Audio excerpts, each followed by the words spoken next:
ne sera pas consumé par toi. 50. Rabbi Chia se leva et marcha en pleurant, accompagné de Rabbi Yosi. À partir de ce jour, il jeûna pendant 40 jours afin de pouvoir rencontrer Rabbi Shimon. On lui dit, tu n'es pas apte à le voir. Il a alors pleuré et jeûné pendant 40 autres jours. On lui montra Rabbi Shimon et Rabbi Elazar, son fils, dans une vision. Ils discutaient de l'interprétation de cette certaine parole, que Rabbi Yosi a mentionnée au nom de Rabbi Shimon, par 45. Et plusieurs milliers de personnes écoutaient ces paroles. 51. Pendant ce temps, il vit de grandes ailes célestes. Rabbi Shimon et son fils Rabbi Elazar montèrent dessus et furent transportés dans les hauteurs de l'académie, Yeshiva, céleste. Et toutes ces ailes les attendaient. Il vit alors que Rabbin Shimon et Rabbin Elazar étaient constamment renouvelés par leur propre splendeur et brillaient plus que le soleil. 52. Rabbi Shimon ouvrit la discussion en disant, laissez Rabbi Chia entrer et voir combien le saint, béni soit-il, restaura le visage des justes dans le monde à venir. Qu'il est heureux celui qui vient ici sans honte, et qu'il est heureux celui qui se tient droit dans ce monde comme un pilier solide qui porte tout. Rabbin Chia se vit entrer, et Rabbi Elazar se leva. Il en fut de même pour tous les autres piliers du monde, qui étaient auparavant assis là. Ils se sont tous levés à cause de Rabbi Chia. Et lui, Rabbin Chia était embarrassé. En entrant, il se détacha des piliers du monde, et s'assit aux pieds de Rabbi Shimon. 53. Une voix se fit entendre, disant, baisse les yeux, ne lève pas la tête, et ne regarde pas. Il baissa les yeux et vit une lumière qui brillait de loin. La voix revint et dit, vous, les célestes cachés et invisibles qui êtes en haut, vous qui êtes intelligents et qui errez dans le monde, regardez et voyez, êtres terrestres qui êtes plongés dans un profond sommeil, la lumière de vos yeux est cachée dans l'obscurité de vos yeux, réveillez-vous. 54. Qui, parmi vous, a transformé, au cours de sa vie dans ce monde, les ténèbres en lumière et le goût de l'amertume en douceur avant de venir ici? Qui, parmi vous, a attendu chaque jour avec impatience la lumière qui brille lorsque le roi appelle la gazelle? Comme alors, l'honneur du roi est glorifié, et il est appelé le roi de tous les autres rois du monde. Car celui qui ne l'attend pas chaque jour avec impatience, vivant dans ce monde, c'est-à-dire ce monde, n'a aucun rôle ici. 55. Pendant ce temps, il vit beaucoup de ses amis se rassembler autour des piliers debout, et il vit comment il les élevait vers l'académie céleste. Certains montaient, d'autres descendaient, et bien au-dessus d'eux tous, il vit le propriétaire des ailes, qui est Matatron, s'approcher de lui. 56. L'ange Matatron a juré qu'il a entendu de derrière le rideau comment le roi assiste chaque jour à la gazelle et se souvient comment elle repose dans le sol de la terre. À ce moment-là, il donne un coup de pied à 390 cieux, qui tremblent tous et tremblent de peur à cause de lui. Et lui, le roi, verse des larmes à cause de cela, que le Shekhinah repose dans le sol de la terre, et les larmes, qui sont chaudes comme le feu, tombent dans la grande mer. Par la puissance de ces larmes, le gouverneur qui gouverne la mer, et qui s'appelle Rahav, est soutenu et reste en vie. Et il sanctifie le nom du saint roi en prenant sur lui d'avaler toutes les eaux des jours de la création. Il les rassemble tout en lui afin que, le jour où toutes les nations s'assembleront contre la nation sainte, les eaux puissent se tarir pendant qu'elles traverseront sur la terre ferme. 57. Pendant ce temps, il a entendu une voix appeler, écartez-vous, faites de la place. Le roi Makshia vient à l'académie de Rabbi Shimon, car tous les justes qui s'y trouvent sont les chefs des académies, qui sont connus là-haut. Et tous les disciples de chaque académie montent de cette académie ici à l'académie céleste. Et Makshia visite toutes ces académies et signe la Torah avec le sceau des enseignements qui viennent de la bouche des rabbins savants. À cette époque, le roi Makshia est venu à l'académie du rabbin Shimon couronné par les diadèmes célestes qu'il avait reçus des chefs des académies. 58. Au même moment, tous les collègues, ainsi que Rabbi Shimon, se sont levés. La lumière de Rabbi Shimon atteignait l'empyrée. Makshia lui dit, Rabbi, combien tu es béni, car ta Torah, enseignement, a été élevée par l'illumination de 370 lumières. Et chaque lumière a été expliquée de 613 façons. Puis il se lève et se baigne dans les rivières de kaki, baume, pur. Et le saint, béni soit-il, approuve l'étude de la Torah de votre académie, de l'académie de Kshizokia, du roi du royaume de Judée et de l'académie de Achia à Shiloni. 59. Je suis venu approuver la Torah de votre académie uniquement parce que celui qui a des ailes, Matatron, est en route pour venir ici, et je sais qu'il n'entrera dans aucune autre académie, Yeshiva, moins seulement dans la vôtre. Entre-temps, il a raconté à Rabbi Shimon le serment fait par celui qui a des ailes. Alors Makshia trembla et éleva la voix. Les cieux tremblèrent également, ainsi que la grande mer et la baleine. Le monde était sur le point de s'effondrer. C'est également à ce moment qu'il remarqua Rabbi Chia assis aux pieds de Rabbi Shimon. Il demanda, qui a permis à un être humain, portant les manteaux de ce monde, c'est-à-dire, le corps physique du monde mundane, d'être ici? Rabbi Shimon répondit, c'est Rabbi Chia, la lumière brillante de la Torah. Il a dit, que lui et ses fils soient rassemblés, c'est-à-dire, qu'il quitte le monde mondain et rejoigne votre académie. Rabbi Shimon a dit, qu'on lui donne du temps, et le temps lui fut donné. 60. Lui, Machia, sortit de là tout tremblant, les yeux débordant de larmes. Rabbi Chia était profondément secoué et pleurait. Puis il dit, combien les justes sont heureux de leur rôle dans le monde à venir, et combien est heureux Rabbi Shimon Bar Yochai, qui a cette distinction. Il est décrit par le verset, je ferai en sorte que ceux qui m'aiment héritent d'un bien durable et je remplirai leur trésor. Michelet 8h21. 11. Tu es mon partenaire. Cette section du Zohar nous apprend que notre but premier dans la vie est de compléter et de perfectionner la création par notre propre transformation et croissance spirituelle. En outre, Rabbi Shimon implore ses élèves de ne pas partager ou parler de la sagesse spirituelle qui ne provient pas directement de la bouche de leur professeur. Il prévient que cela peut causer la mort et la destruction de notre monde physique. La force d'apporter nos propres corrections spirituelles dans la vie et d'achever la pensée de la création nous est donnée au moment où nous parcourons cette section. Nous acquérons la discipline nécessaire pour rester toujours sur le vrai chemin de la sagesse, et nous gagnons la force d'éviter la tentation d'enseignements plus faciles mais moins puissants.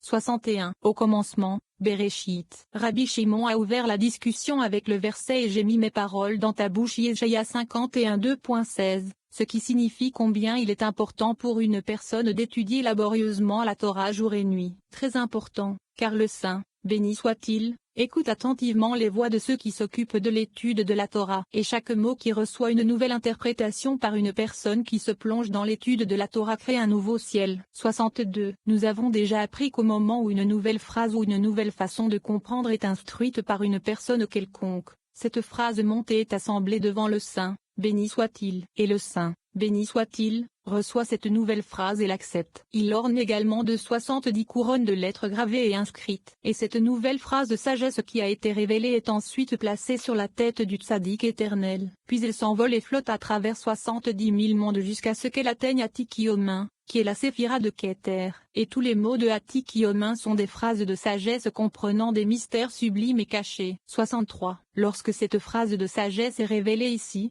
dans ce monde, alors qu'elle s'élève, elle se joint aux paroles de Atikiomin et monte et descend avec elle. Puis elle entre dans 18 mondes cachés que l'œil n'a pas vus, Elohim, à part toi. Yeshaïa 64:2.4. Ensuite, il en sort pour flotter avant d'être présenté dans toute sa perfection à Atikiomin. À ce stade, Atikiomin sent l'odeur de la phrase, et il la trouve très désirable, plus désirable, fait, que tout le monde. Il la prend alors et la couronne de 370 000 couronnes. Et la phrase, qui révèle une nouvelle idée de la Torah, s'envole dans les airs, montant et descendant avant d'atterrir. Ainsi, un ciel est créé à partir de cette phrase. 64. Et de chaque mot et phrase de sagesse, de nombreux cieux sont faits. Ils se dressent dans toute leur perfection devant Atikiomin, qui les appelle cieux nouveaux. D'autres mots, cieux renouvelés parce qu'ils sont dissimulés par les secrets cachés de la sagesse sublime. Alors que toutes les autres phrases et dictons de la Torah qui sont nouvellement révélés et qui n'appartiennent pas à cet aspect de la sagesse sublime se tiennent devant le Saint, béni soit-il, ces mots et phrases de sagesse montent et deviennent les terres des vivants. Ils descendent ensuite et sont posés comme une couronne sur une certaine terre. Ainsi, tout est renouvelé et la terre devient une nouvelle terre par la puissance de cette phrase de la Torah qui a été fraîchement découverte. 65. À ce sujet, il est écrit, car comme les nouveaux cieux et la nouvelle terre que je ferai subsisteront devant moi, dit Hachem, ainsi subsisteront ta postérité et ton nom. Dit Yeshaïa 66. 2.22. Il ne dit pas j'ai fait, mais je ferai, au présent de l'indicatif, parce qu'il fait constamment de nouveaux cieux et de nouvelles terres à partir des secrets et des nouveaux enseignements de la Torah. Et à ce sujet, il est écrit, et j'ai mis mes paroles dans ta bouche, et je t'ai couvert de l'ombre de ma main, afin de planter les cieux, et de poser les fondations de la terre, et de dire à Sion, tu es mon peuple. Yeshaïa 51:2.16. Il ne dit pas les cieux, mais plutôt les cieux, sans article définitif. Cela signifie qu'il n'englobe pas les cieux actuels, mais les cieux qui sont créés à nouveau à partir des enseignements et des paroles de la Torah. 66. Rabbi Elazar demande ensuite quelle est la signification de « Je t'ai couvert de l'ombre de ma main ». Yeshaïa 51:2.16. Il lui a répondu que lorsque la Torah a été donnée à Moshe, Plusieurs dizaines de milliers d'anges du ciel étaient sur le point de le brûler avec les flammes de leur bouche, mais le Saint, béni soit-il, l'a protégé. Ainsi, maintenant, lorsque la nouvelle explication sur la Torah est prononcée, le dicton s'élève, est couronné, puis se tient devant le Saint, béni soit-il, et il garde cette parole et abrite la personne qui l'a prononcée afin qu'elle ne soit connue que de lui et pour empêcher les anges de l'envier jusqu'à ce qu'un nouveau ciel et une nouvelle terre soient faits à partir de cette parole. Il dit donc, je t'ai couvert de l'ombre de ma main, afin de planter les cieux et de poser les fondements de la terre. Et de là nous apprenons que tout ce qui est caché aux yeux a un avantage surnaturel, comme l'exprime je t'ai couvert à l'ombre de ma main. Mais pourquoi doit-il être couvert et caché à l'abri des regards? Pour qu'elle puisse recevoir l'avantage surnaturel. Comme il le dit, afin de planter les cieux et de poser les fondements de la terre. Comme nous l'avons appris.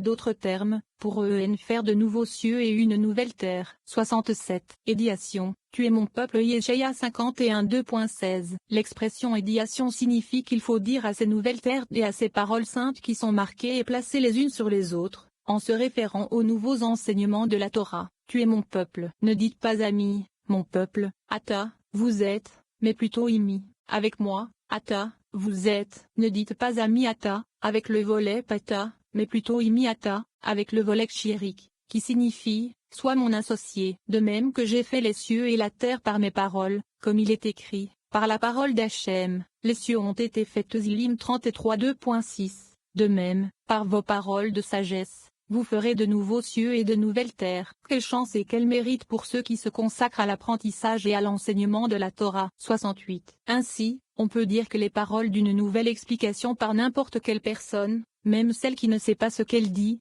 ont le même effet. Venez voir, cependant, ce qui se passe lorsqu'une personne qui n'est pas familière avec les secrets de la Torah apporte une nouvelle explication dont elle ne connaît pas l'origine exacte, comme il se doit. Dans ces circonstances, le mot de la nouvelle explication s'élève vers le haut, et le pervers, le démon de la fausse langue, s'avance pour le saisir. Il émerge de la caverne du grand abîme, fait un saut de 500 parasangs pour recevoir ce mot, puis le saisit, retourne avec lui à sa partenaire féminine, et en fait un faux ciel, qui est appelé Tohu, Chaos.